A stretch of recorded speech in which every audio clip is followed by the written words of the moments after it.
Halo bosku, jumpa lagi dengan channel Masno22. Sebelum lanjut ceritanya jangan lupa subscribe, satu lagi jangan di-skip nontonnya ya. Terima kasih. Setelah keduanya pergi, mereka tidak pergi jauh, tetapi mengintai di luar Sekte Qilian, menunggu pemimpin Sekte Qilian keluar. Mereka tahu bahwa mungkin hanya dari mulut pemimpin Sekte Qilian mereka dapat mengetahui lebih banyak informasi tentang genosida yang terjadi tahun itu. Seiring berjalannya waktu, kewaspadaan Sekte Qilian menjadi semakin ketat, dan mereka jelas bersiap untuk balas dendam. Chen Ping dan Hu Mazi mengintai dengan sabar, mengamati pergerakan Sekte Qilian. Pada hari ini, aura kuat tiba-tiba terpancar dari Sekte Qilian, mengguncang seluruh Gunung Sepan. Pemimpin Sekte Qilian telah keluar dari pengasingannya. Mata Hu Mazi berkilat gembira, kesempatan kita telah tiba. Chen Ping mengangguk, secercah kesungguhan terpancar di matanya, pemimpin Sekte Qilian telah mencapai tahap akhir transformasi spiritual. Kekuatannya lebih kuat dari sebelumnya. Kita harus lebih berhati-hati. Mereka berdua menyelinap ke Sekte Qilian diam-diam dan menuju ke arah asal nafas itu. Tempat pertapaan pemimpin Sekte Qilian berada di puncak Gunung Sepan, di mana terdapat sebuah istana besar. Atap istana berwarna merah, berbentuk seperti ular Qilian raksasa, memancarkan aura yang aneh. Istana ini dijaga ketat dan dipenuhi berbagai larangan serta ular berbisa, sehingga tidak mudah untuk mendekatinya. Bagaimana cara kita masuk? Hu Mazi memandang para penjaga dan pembatasan di sekitar istana dengan kerutan di wajahnya. Menerobos masuk dengan paksa jelas bukan pilihan. Kita harus memikirkan caranya. Chen Ping berkata, aku akan mengalihkan perhatian para penjaga sementara kau menyelinap ke istana dan mengumpulkan informasi. Tidak, Hu Mazi berkata cepat, pemimpin Sekte Qilian terlalu kuat. Terlalu berbahaya bagimu untuk membawa para penjaga pergi sendirian. Ini adalah satu-satunya cara saat ini. Chen Ping berkata, jangan khawatir, aku punya cara untuk keluar. Ingat, begitu kamu menerima beritanya, segera pergi dan jangan berkelahi. Hu Mazi ingin mengatakan sesuatu yang lain, tetapi melihat mata Chen Ping yang penuh tekad, dia akhirnya mengangguk, kamu harus berhati-hati. Chen Ping menepuk bahu Hu Mazi, lalu menarik napas dalam-dalam, mengalirkan kekuatan spiritualnya, dan bergegas menuju para penjaga di sekitar istana. Ada penyusup, para penjaga segera melihat Chen Ping, membunyikan alarm, dan mengelilinginya. Chen Ping memegang pedang pembunuh naga di tangannya dan melangkah maju seolah-olah berada di ruang hampa. Energi pedang emas menyapu dan langsung menjatuhkan beberapa penjaga. Tujuannya jelas, yaitu menarik perhatian semua penjaga dan menciptakan peluang bagi Hu Mazi. Di dalam istana, seorang wanita berjubah merah duduk di singgasana, merasakan kebisingan di luar, dengan seringai di wajahnya, seseorang benar-benar berani menerobos Sekte Qilianku, mereka benar-benar tidak tahu bagaimana hidup atau mati. Wanita itu berwajah cantik dan berkulit putih, tetapi tatapannya agak dingin. Ia adalah pemimpin Sekte Qilian, Peri Qilian. Dia perlahan berdiri dan berjalan keluar istana, ingin melihat siapa yang begitu berani. Tepat saat peri ular merah berjalan keluar istana, Hu Mazi mengambil kesempatan untuk menyelinap ke dalam istana. Mengetahui bahwa waktunya hampir habis, ia segera mulai mencari di istana, berharap menemukan beberapa catatan mengenai genosida yang terjadi tahun itu. Istana itu didekorasi dengan mewah, dengan berbagai harta karun berharga yang ditempatkan di mana-mana, tetapi Hu Mazi tidak berniat memperhatikannya. Matanya menyapu buku-buku dan berkas-berkas kuno di rak buku. Tak lama kemudian, ia menemukan ruangan rahasia di sudut tersembunyi.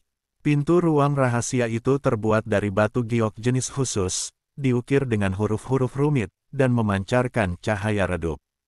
Hu Mazi tahu pasti ada rahasia penting yang tersembunyi di dalamnya.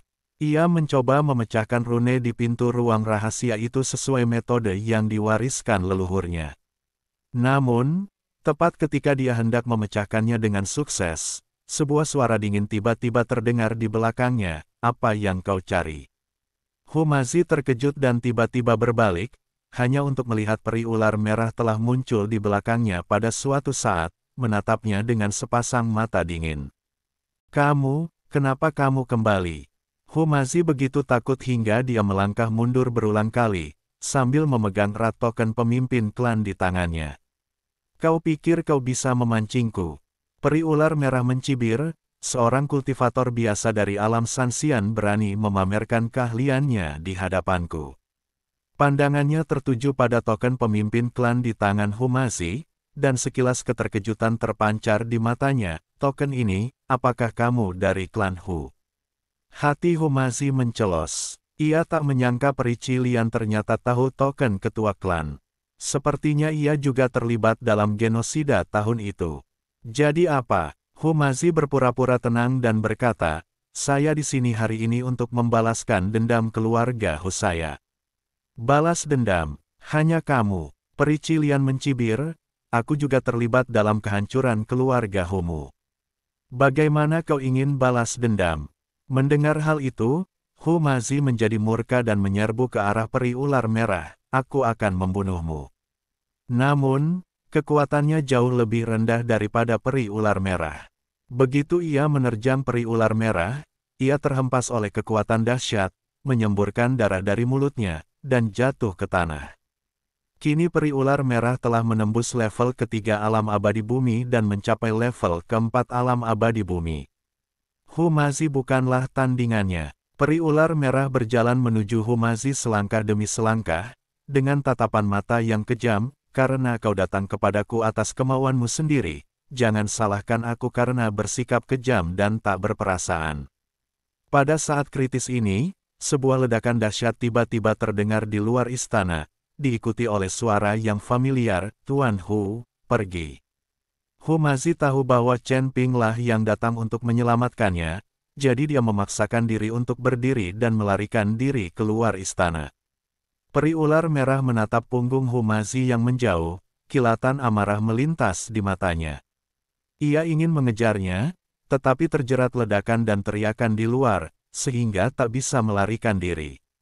Humazi melarikan diri dari istana dan melihat Chen Ping dikepung oleh sekelompok guru dari Sekte Cilian. Ia memiliki beberapa luka di tubuhnya dan jelas bahwa pertempuran itu sangat sulit. Chen Ping, Humazi berteriak dan ingin maju untuk membantu. Jangan kemari, pergi. Chen Ping berteriak pada Humazi, dan pada saat yang sama, dia mengeluarkan kekuatan yang dahsyat, memaksa mundur musuh-musuh di sekitarnya. Aku akan segera sampai. Humazi tahu bahwa ia tidak akan membantu jika tetap tinggal, dan malah akan menjadi beban bagi Chen Ping. Ia menggertakkan giginya, berbalik, dan melarikan diri dari Gunung Sepan. Peri ular merah berhasil melepaskan diri dari jeratan di luar. Melihat Humazi melarikan diri, secerca amarah terpancar di matanya. Ia berteriak kepada para petinggi Sekte Ular Merah, hentikan dia. Jangan biarkan dia kabur. Para Master Sekte Cilian segera mengejar Humazi. Chen Ping memandang punggung Humazi yang melarikan diri dan menghela napas lega, mengetahui bahwa ia telah mencapai tujuannya. Dia tidak ingin bertarung lagi, berbalik dan melarikan diri ke arah lain, membawa pergi beberapa Master Sekte Cilian. Perburuan baru kembali digelar di Gunung Sepan. Humazi berusaha sekuat tenaga untuk melarikan diri di hutan lebat, dan para Master Sekte Cilian mengejarnya dari dekat. Monster ular ini sangat cepat, bergerak bebas melewati hutan dan semakin dekat. Hanya ada sedikit kekuatan spiritual yang tersisa di tubuhnya. Organ-organ dalamnya yang baru saja dilukai peri ular merah terasa sangat sakit, dan setiap tarikan napasnya dipenuhi bau darah. Namun, ia tak berani berhenti, karena ia tahu jika ia sampai tersangkut, akibatnya akan sangat mengerikan. Ledakan. Humazi tiba-tiba tersandung dan jatuh ke tanah. Token pemimpin klan di tangannya terlempar dan mendarat di rerumputan tak jauh dari situ. Melihat hal itu, para Master Sekte Cilian di belakangnya tersenyum gembira dan segera mengepung mereka. Lari, lari saja. Iblis ular terkemuka mencibir dan mengarahkan pedang panjang di tangannya ke leher Hu masih. Aku tidak menyangka sisa-sisa keluarga Hu masih hidup.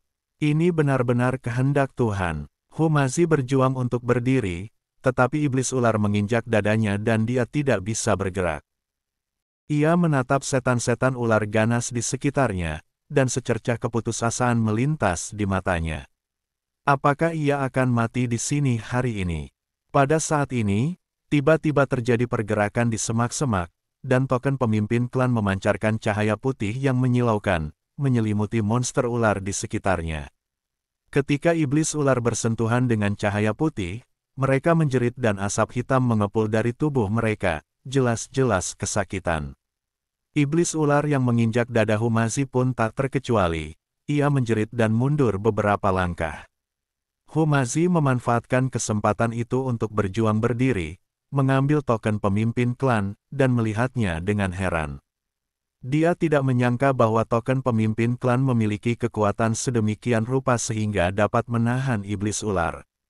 Apa-apaan ini? Iblis ular terdepan menatap token milik pemimpin klan, secercah ketakutan terpancar di matanya. Ayo maju bersama, aku yakin kita tidak bisa mengalahkannya. Para setan ular menahan rasa sakit yang dibawa oleh cahaya putih dan mengepung Hu masih lagi. Hu masih menggenggam erat token pemimpin klan dan menyuntikkan sisa kekuatan spiritual di tubuhnya ke dalamnya. Cahaya putih semakin terang dan membentuk penghalang kokoh yang menghalau monster ular. Namun kekuatan spiritualnya terlalu kecil, kecerahan cahaya putih perlahan melemah, dan retakan mulai muncul pada penghalang. Hahaha. Dia tidak dapat bertahan lebih lama lagi. Melihat hal itu, setan ular makin bersemangat dan serangannya makin ganas. Tepat saat penghalang itu hendak runtuh, energi pedang emas datang bagaikan peri dari langit, seketika menghempaskan beberapa monster ular. Chen Ping, teriak Hu masih karena terkejut. Chen Ping muncul di depannya, memegang pedang pembunuh naga, dan berdiri di depannya. Saya terlambat. Kenapa kamu kembali? Tanya Hu masih heran. Ia mengira Chen Ping telah melarikan diri. Ku bilang, kita keluar bersama, dan kita akan kembali bersama. Chen Ping tersenyum tipis, serahkan saja anak buah ini padaku, kau sembuh dulu. Begitu dia selesai berbicara, dia menyerbu ke arah monster ular dengan pedang pembunuh naga di tangannya. Energi pedang emas jatuh bagai badai dahsyat. Monster-monster ular itu sama sekali tak tertandingi dan roboh sambil menjerit. Setan ular terdepan menjadi sangat ketakutan saat melihat hal itu hingga ia berbalik dan mencoba melarikan diri. Bagaimana mungkin Chen Ping memberinya kesempatan? Ia melesat dan langsung menyusulnya, lalu mengayunkan pedang pembunuh naga dan membunuhnya.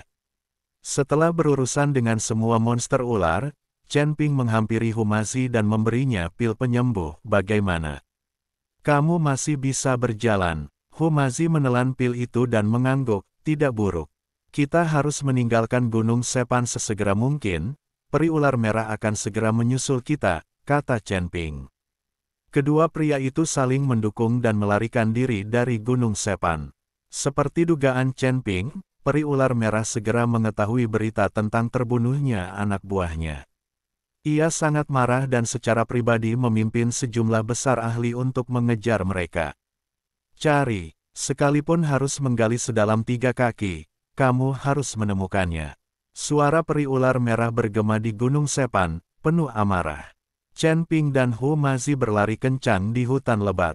Para pengejar di belakang mereka semakin dekat, dan napas peri ular merah mengejar mereka seperti belatung di tulang tarsal.